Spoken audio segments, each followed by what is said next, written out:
हाय सांग मैंने आज बनाऊँ पियाजी पकोड़ी बनवाई प्रथम पिया काटिदेली देखु ये पियाज काटिक रखीदेली कंचा लंका पकई दिंतु भी पकई दिंतु तादे बेसन बेसन पकई दिंतु बेसन मैं 3 चामच नहीं जाऊँगी आपण आवश्यक अनुसार पकेबे आउ किछि बाइंडिंग करने मुझे मैदा नहीं जाऊँगी आपण चाउल गुंड नहीं पारती कॉर्नफ्लोर नहीं मैदा नौची मैदा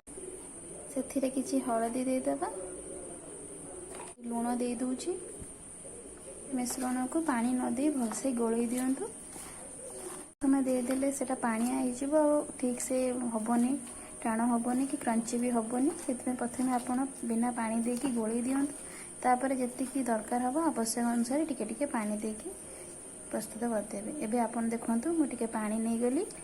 अल्प पानी नहीं कि पुणी गोलई देली मोर मिश्रणटा पाखापाखि हो गलानी आ टिके पानी नहीं गली से पानी नहीं कि मु भलसे सब मिसई देवी देखंतु मो मिश्रणटा प्रस्तुत हो गला देखंतु मु कढ़ाई बसई देछि एबे तेल गरम होला परे हम पियाजी गुडी को पकई देबा छोट छोट बरा आकार आपण पकई देबे पियाजी गुडा को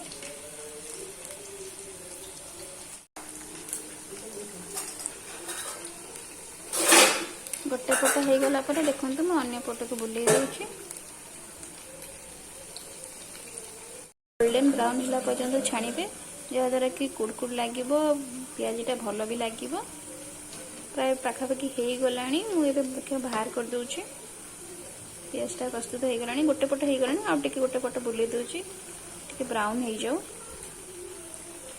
पियाजी भलसे हो गला मुझे बाहर कर दूची पियाजी गुड़ा को देखो एबे मो पियाजी प्रस्तुत हो गला।